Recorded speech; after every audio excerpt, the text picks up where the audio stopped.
Hello everyone, welcome back to my channel. As we all know, the tertiary structures of proteins are very crucial for the physiological functions of protein. And to make the protein useful or functional, a polypeptide chain or multiple polypeptide chains of any protein must fold into their characteristic shape. As you can see, the figure represents the tertiary structure of sperm whale myoglobin. So to make the protein functional, the polypeptide chain of sperm whale myoglobin folded into their characteristic shape, as you can see here. So like this, any protein acquired their characteristic 3D conformation by complex cellular processes, that is protein folding. So in this video, I am going to talk about what is protein folding and what are the different mechanisms of protein folding. But before going into the detail, let's discuss about protein denaturation and protein renaturation. As the three-dimensional structure of protein play an important role for their physiological function. So a loss of three-dimensional structure of protein is sufficient to cause the loss of function of protein, which is known as protein denaturation. And most proteins can be denatured by heat, which basically affects the weak interactions in a protein. And the weak interactions in a protein that is affected by heat mainly involves hydrogen bonds. And one of the important terms related to this is melting temperature or melting point, which is denoted as Tm. So the melting point is the midpoint of the temperature range over which denaturation occurs.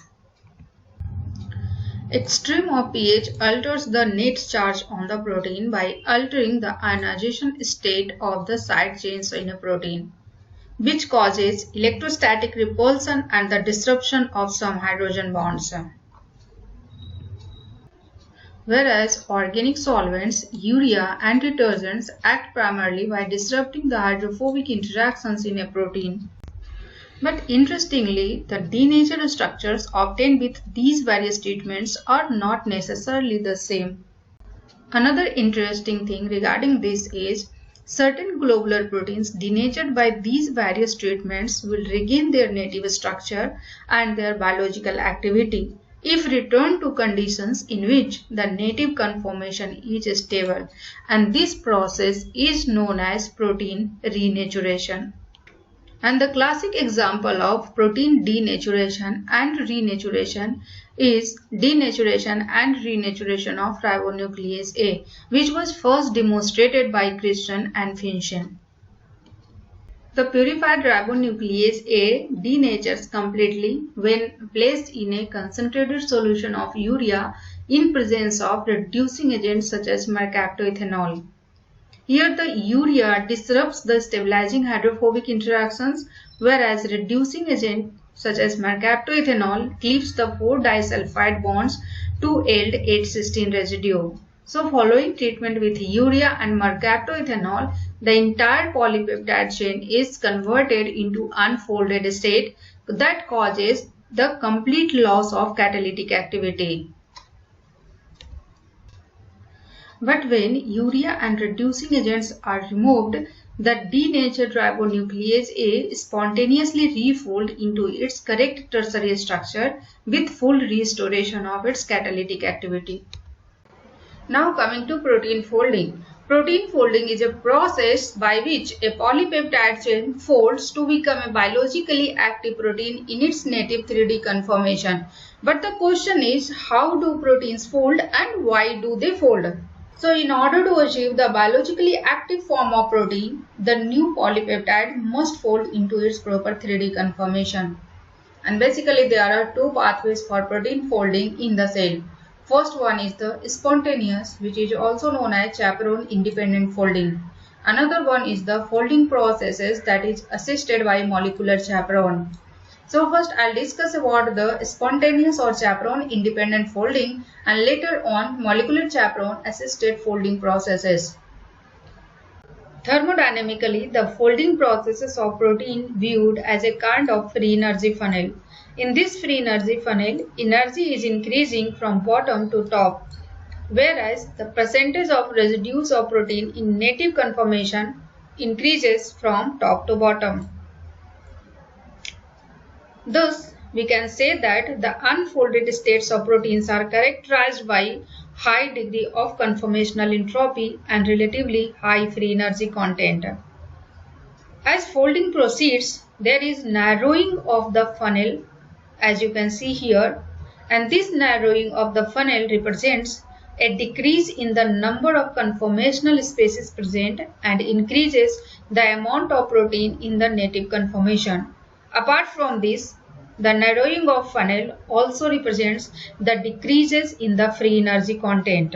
Moreover, you can also see there is a small depressions along the sides of the free energy funnel, and these small depressions represents the semi-stable folding intermediates, which in some cases may slow the folding processes. And finally, at the bottom of the funnel, an ensemble of folding intermediates has been reduced to a single native conformation or one of the small sets of native conformation. So in spontaneous or chaperone independent folding pathway, the folding is initiated by a spontaneous collapse of the polypeptide chain into a compact state, which is mediated by several hydrophobic interactions among nonpolar residue. And the compact state, which is formed after the spontaneous collapse of the polypeptide chain, is referred as molten globule state. And this molten globule state has high content of secondary structure, and it is the starting point for the relatively slow process in which many side chain adjustments occur that eventually form the correct tertiary structure or native structure of the protein. And second one is as the molten globule state of cytochrome B562 contains most of the secondary structure as their fully folded form, but it differs from their fully folded form that the ends of the alpha helices are unfolded, and one of the helices are partly folded in the molten globule state as compared to the native form of the cytochrome B562. So this is all about a spontaneous or chaperone independent folding pathway.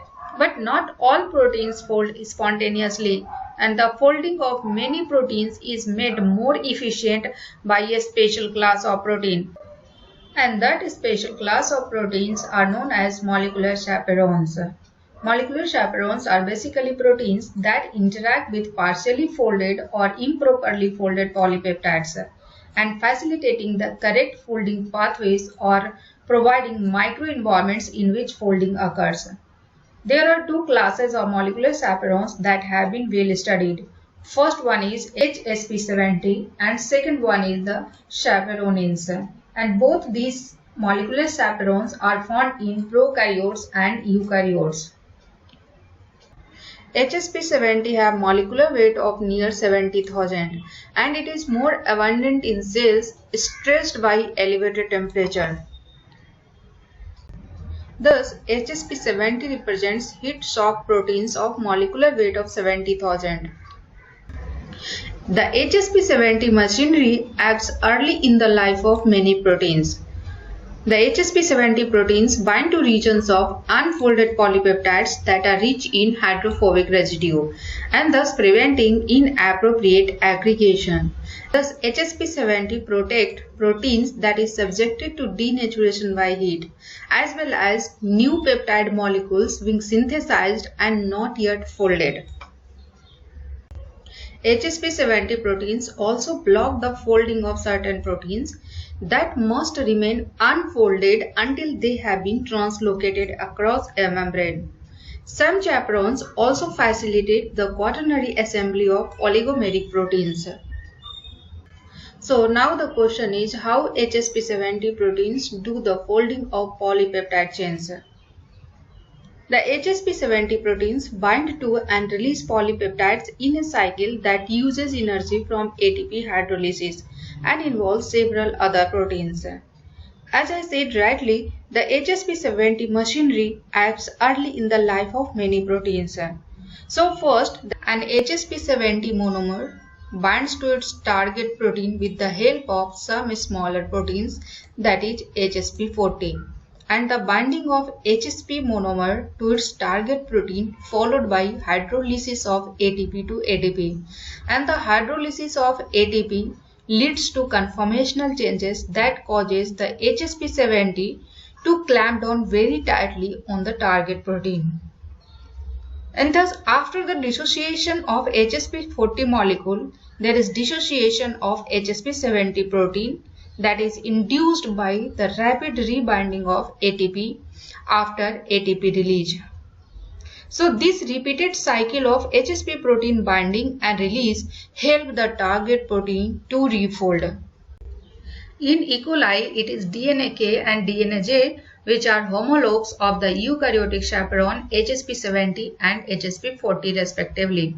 And this is the cyclic pathway by which chaperones bind and release polypeptides.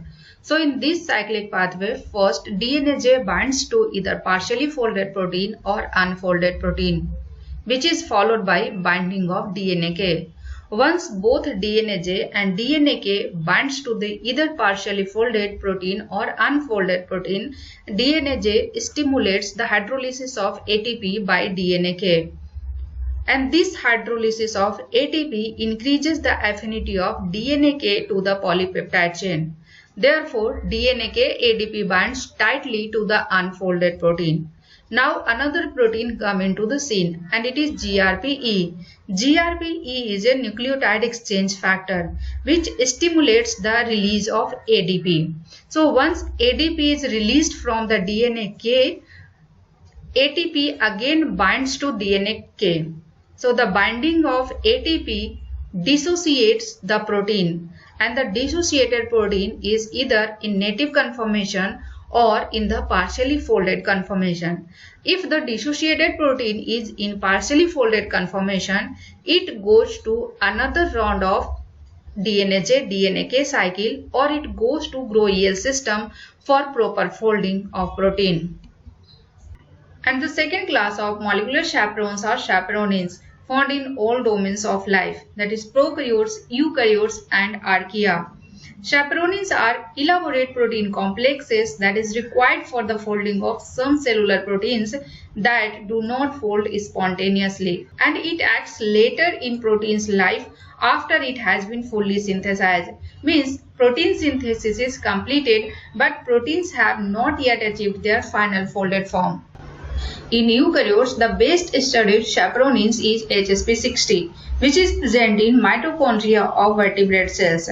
HSP60 is a large cylindrical oligomers which consists of two rings that arranged back to back as you can see here, and each ring contains a central cavity in which the misfolded protein encapsulated in an ATP dependent manner for the folding into their native conformation.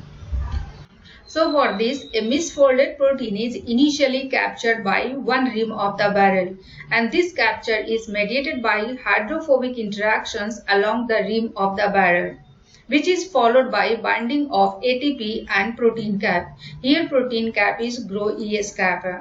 So the binding of ATP and protein cap increases the diameter of the barrel rim as you can see here. And the increase in the diameter of the barrel rim performs two functions. First one is it partly unfolds the captured protein, and second one is it confines the protein in an enclosed space where it has a new opportunity to fold. So after few seconds ATP hydrolysis takes place, and this ATP hydrolysis ejects the protein outside, and the ejected protein is either in native conformation or in misfolded conformation. If the ejected protein is in misfolded conformation, this cycle repeats again for the proper folding of the protein.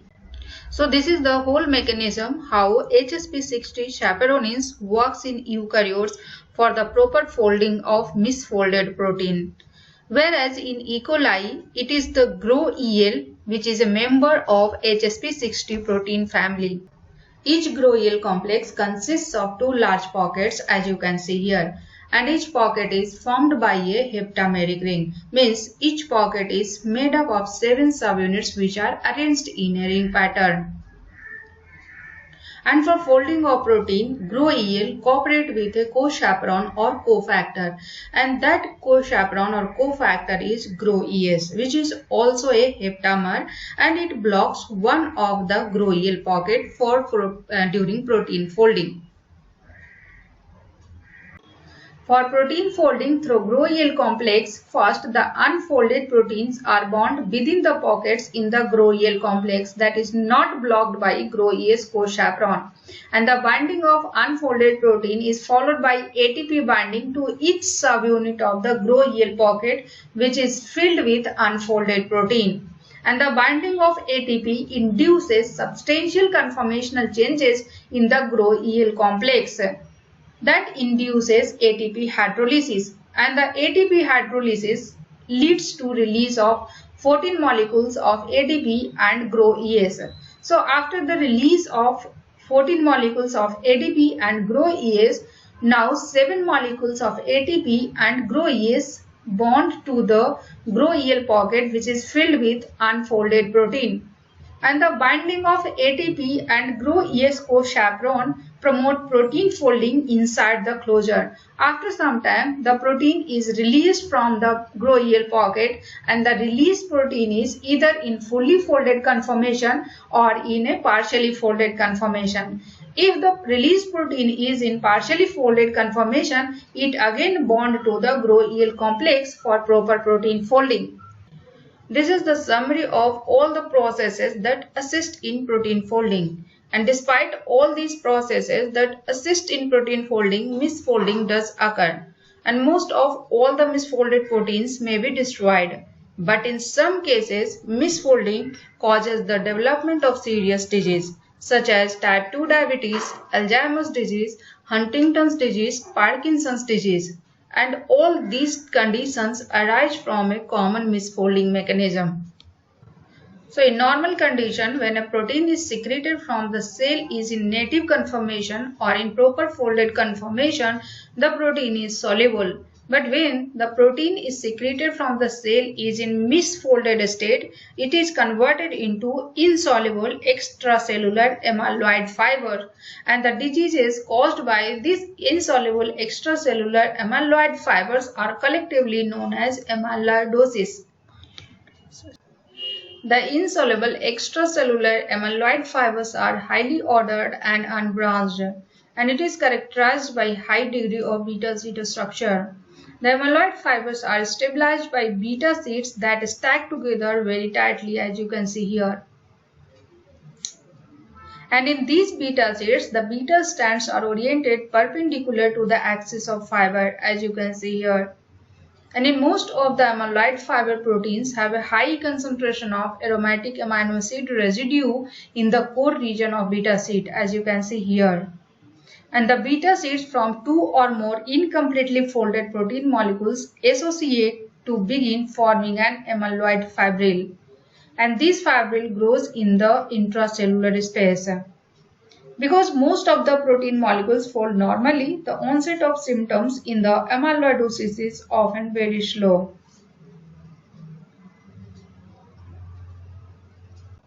Some amyloidosis are systemic, means some amyloidosis involves many tissues, and it is of two types: primary systemic amyloidosis and secondary systemic amyloidosis. Primary systemic amyloidosis is caused by deposition of fibrils consisting of immunoglobulin light chains or fragment of light chains derived from proteolytic degradation. The mean age of onset is about 65 years, and patients have symptoms including fatigue, swelling, and weight loss, etc. Many dies within the first year after diagnosis, and in the primary systemic amyloidosis, kidneys and heart are often most affected. Whereas in secondary systemic amyloidosis, it is caused by deposition of amyloid-prone polypeptide called serum amyloid A, that is SAA protein, in the connective tissue of the spleen, kidney, liver, and around the heart. As we have seen rightly that some amyloid diseases are systemic, means some amyloid diseases involves many tissues, while some amyloid diseases are associated with particular organs. such as amyloid deposition near the pancreatic islet beta cells. The pancreatic islet beta cells are responsible for insulin secretion and a regulation of glucose metabolism. So in this case, there is secretion of a small peptide which is of 37 amino acid residue called islet amyloid polypeptide, that is IAPP or amylin, that gradually destroys the pancreatic islet beta cells. With progressive loss of pancreatic islet beta cells, glucose homeostasis is affected, that eventually lead to the condition of type 2 diabetes mellitus. Some amyloid diseases triggers neurodegeneration, such as Alzheimer's disease, and it is associated with extracellular amyloid deposition by neurons.